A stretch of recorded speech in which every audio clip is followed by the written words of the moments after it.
Hello, it is Creature, and let's be honest, if you were put in my position, you would have done the same. As far as I'm concerned, I have found a cheap and economically viable way to harvest organs and sell them for a great profit. And so what if a few of my willing and cooperative subjects died? I have not committed murder. You see, for it to be considered murder, I would have had to have considered them people in the first place. Wuppo is a game where you are evicted from your house, attempt to repair race relations after an ancient genocide, and throw hands with an elder god. You are a fat-ass degenerate glutton who never leaves their room, so you shouldn't have much trouble forming a vicarious relationship with the main character, who is also a fat-ass degenerate glutton who never leaves their room in the Wum House. After ordering ice cream and spilling it all over the floor, the manager of the Wum House, Carlo, and politely asks you to leave the Wum House by forcible eviction via being thrown off of the roof and into the Wum Garden, a land populated by sunflower people from outer space. After landing, you are then met by the Allsvetter, and he quickly gives you a eugenics lesson on how the Wums and other races genocided one of the 4 original races who are too brutal and savage to live in the civilized society created by the Wums. The other 2 races after the Fanacker genocide have taken their rightful place in semi-servitude to the Wums. Now, you may be asking, Creature, what the fuck are you talking about? And to be fair, I honestly have no clue, as this game is a fucking fever dream whose plot sounds like the schizophrenic scrawlings of a crack addict whose only connection to the outside world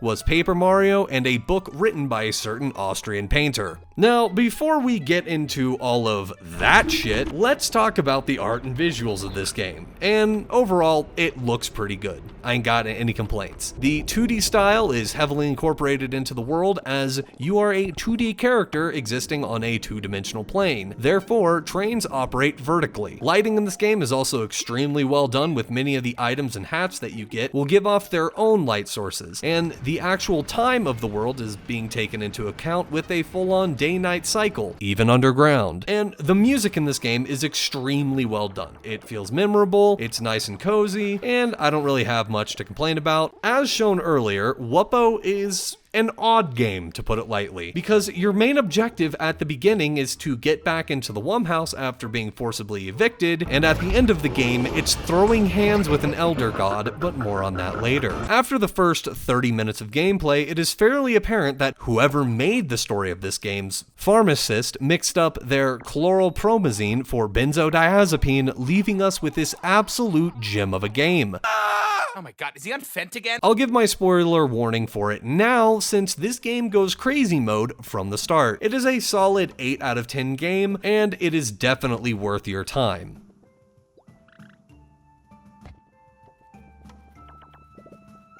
After you are cast out of the Wum House, you are then robbed for your TV and left to die. After waking up, we meet with the Allsvetter, who forces you to watch a film strip, giving you the aforementioned history lesson on racial cleansing. He then gives you a gun and says good luck, and then you get a bird friend and are forced to fight a kaiju. Get fucked, Elden Ring. Wuppo has an open world boss in the first 10 minutes. From here, we need to get back to the Wum House via a random temple that just fell out of the sky one day. I am not kidding. That is the explanation. We then meet the sunflower people who originate from said temple, and the shop owner who mugged us and stole our TV. We confront him, and he gives us $30 to fuck off. We then form an alliance with the sunflower folk called Blyans, who don't like rocks and will proceed to fight any rock that has a face on it. Don't question it. After activating an ancient door, we then fight an eldritch stone god, and are then forced to wander through a cave filled to the brim with the souls of the damned, crescendoed by a much bigger deity that just sees us and vanishes. This is never brought up again. You then join a raid on the giant rock that the Blyans are trying to fight, which turns out to be a massive hermit crab that lives underneath the Wum House. Now you may be thinking, why is there a massive and hostile monster living underneath the Wum House? To answer that question, allow me to pose another. Why are there 2 inside of it? We meet with Carlo, and he agrees to let us stay for 48 hours so that we can find an immigration pass to Popo City, a massive underground cave turned into a massive underground city by the Wums. So we immediately went to the theme park run by the Splankhankers, who just decided that the best course of action after partaking in ethnic cleansing was to build a theme park, and effectively base their entire culture around money and theme parks. The Bluesers just decided to chill out on some islands or some shit. If you swim out a good bit, one of them will teach you how to whistle. I don't really know what you're supposed to do with that information. It's never used in game, but fuck it, here we are. What does this have to do with anything?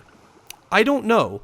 But what I will say is that Wuppo has taken a brave step in realism by forcing you to sit in line to get on a ride, only to be ejected from the ride since you have yet to meet with your local currency exchange office, as Smirt is a commodity currency and the Splankhanker society is based off of the fiat currency of Wondersplank coins, leaving the widely accepted Smirt as unusable legal tender after years of lobbying in the Splankhanker house in order to further the goals of Splank Megaworld Incorporated. What the actual fuck is going on? After a few days at the theme park, we acquire the best hat in the game. We return to the Wum House, where Carlo is not too pleased to find out that we have been fucking around in the amusement park next door for about a week instead of finding a new place to live. After killing a massive ice cream abomination that was created specifically to satiate our fat ass, and killing what can only be described as the end boss of hoarding, we return to Carlo a few days later, who is floored to see that we are in fact still in the Wum House. He then commandeers immigration paperwork from a random couple living in the Wum House and gives it to us, begging us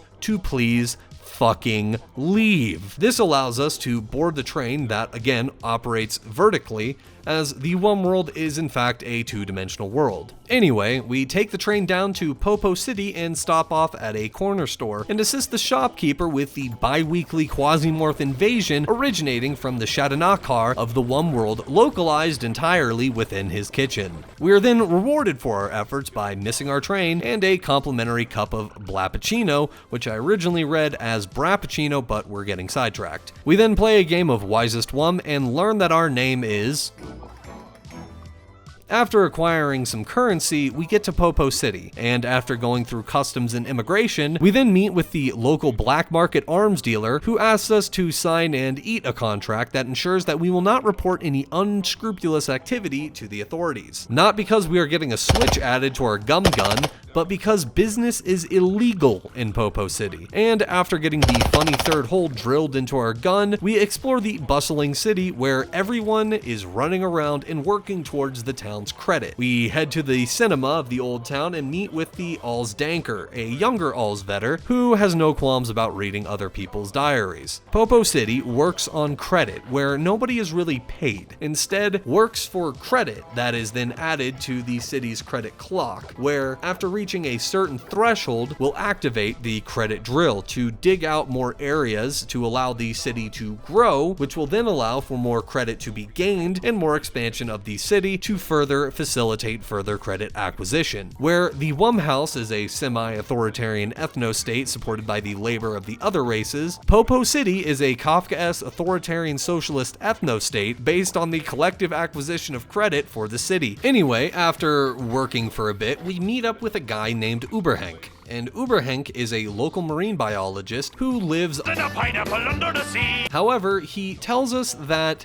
the Kneft should be eating up all of the pollution in the water. However, they're nowhere to be found. We then decide to try our hand at politics, where we are tasked with speaking with Uberhenk, whom the council has reason to believe is in connection with the increasing amounts of pollution and the increase in aggression of the Neft population. The Neft being the horrifying demon fish that plague the city's waterways, attacking anybody who is unfortunate enough or not smart enough to stay the fuck away from the fishing zones. And after a bit of time, right before the next expansion of the city is unlocked, Uberhenk pulls a lever to stop the flow of credit. This brings the economy of Popo City to a grinding halt. As many of the Wums of the city call for blood, Uberhenk tries to explain that there is a massive Kneft at the bottom of the waterways that poses an immediate threat to the city. The Wums of the city suggest that Uberhenk fix it, since he himself is the one who fed and allowed the Neft to grow to such a size that it poses a threat to the city itself. Uberhenk refuses, demanding that somebody else fix his mess. Uberhenk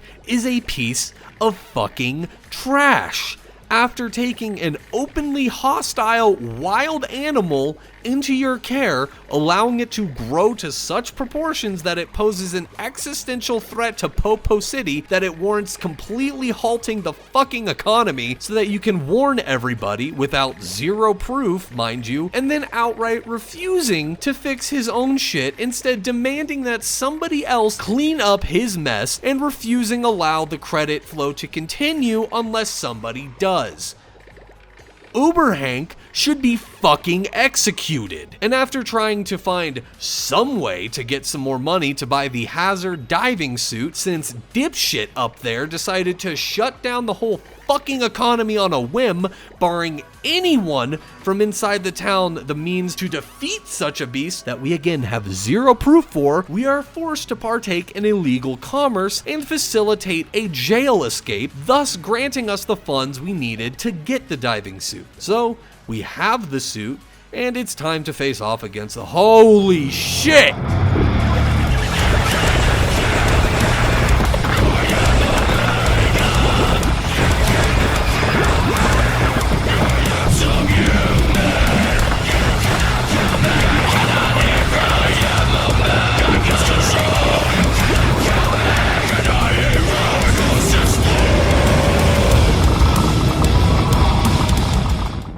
As it turns out, Breevis the Neft is actually pretty chill, and he agrees to help us with the Neft invasion of the old city. Uberhenk and Breevis dip out, facing no consequences, but not before plugging his aquarium. And then after all of that, Uberhenk turns the credit stream back on, and the drill begins to dig, as everybody cheers on. The cave opens up, and we find something horrifying. Fnackers. And this entire section has a little subplot over the repairing of race relations between the Fnackers and the Wums, which is just like, hey man, I know that us and the other races tried to wipe all of y'all out at the beginning of history, and then trapped you in a subterranean biosphere where you're forced to worship an extra-dimensional godhead that led to the total and utter destruction of previous precursor races, whom have been trapped in the Shirastir for the last few thousand years. Yeah, sorry, that's our bad. I mean, this shit is just fucking wild to me, and I'm furious because no amount of drugs would have ever seen me come up with anything as fantastic as this. So we enter the Fnacker cave, where everybody else just runs away and hopes that none of the Fnackers discover the massive red drill. We grab an old Fnacker helmet and blend in and try to get to the, fuck. After the Fnackers that we are indeed from the new special mud digging section that is totally new so you wouldn't have heard about it, we don the name Fnacko Vegkreft. And it turns out the Vegkreft name is attached to some shady shit, so let's just... oh. Don't think about it. Anyway, we accidentally picked up a young Fnacker who tells us that the Fnackers have been feeding the Bankerant a ton of mud so that it will grant them their wishes. The Fnackers have unsurprisingly wished to destroy the Wums. After going through the Fnacker hive, we are then roped into the Fnackers' favorite pastime, Fnack Ball. We easily win with a 10-5 victory, setting Fnacko Vegkreft as a champion that will be echoed through the halls of history and Fnack Ball for the rest of time. We make our way back to the Fnacker hive and then meet with the Fnackwetter, who has no knowledge of the Allswetter or Allsdanker, so we just continue wandering around until we reach Redav Ned's guest house. Who is Redav Ned? I guess we'll find out. Things are now ramping up with more and more weird shit involving the interaction of various entities of the Enroth, with our Wum freely being able to jump from layer to layer with little repercussion other than being a mild annoyance to the inhabitants of said layer. As we do a temple puzzle, we meet Redav Ned, who is the giant spirit from the Cave of the Damned Souls, who thanks us for the food and revives two Blyke, ancient people from an ancient race that have been wiped out ages ago. They ask us what's going on and realize that the Bankerant is about to destroy the world again, as the Bankerant keeps asking for the Fnackers to feed it mud. The Blyke suggest that we talk to the Bankerant, but there are too many Fnackers who would kill us on sight, so we come up with the plan to distract them with food and are then given a music box that can activate blank structures. After climbing up the tower and getting to the chief, we then free him and get him the ingredients he needs to make a soup to distract the Fnackers. However, the chef is still a Fnacker and attempts to throw us in. After fighting the chef, we drop the soup and face off against the Bankerant. He asks us to feed him more mud and the Blyke warn us not to, so we break the mud ball and are then attacked by the mountain god. After beating him, he retreats into the mountain where his demons start to appear in the Sinkhole and chastise us as the Bankerant begins to destroy the world. We rush back to Redav's guest house and he tells us the Bankerant is crying and will eventually end the world. And even if he stops crying, he will still destroy the world. So the only option is for Redav to take him away. However, the only problem is that in order to get to the Bankerant and the flipside dimension is to access the Tussin station. And that must be done with a warp mask and a kill yourself. So we go full Dio and enter the Tussin, where we can fast travel to various locations throughout the world. However, we need to get to the flip side quickly, so the Blyken, the Bird, and Mini Fnack and Scallywag head into the flip side where we distract the Bankerant, and the others attempt to patch the holes of light with mud, allowing Redav to appear and take the Bankerant away.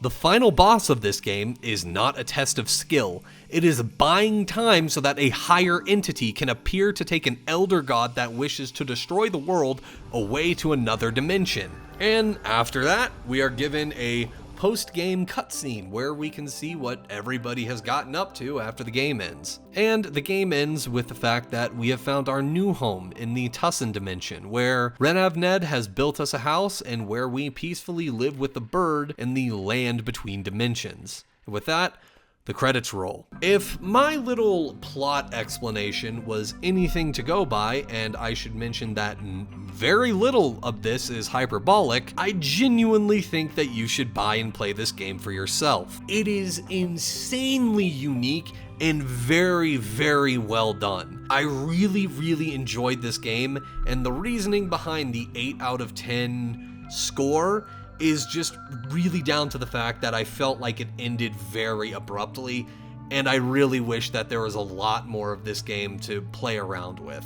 So again, thanks for watching. I really appreciate it. See y'all in the next one. Peace.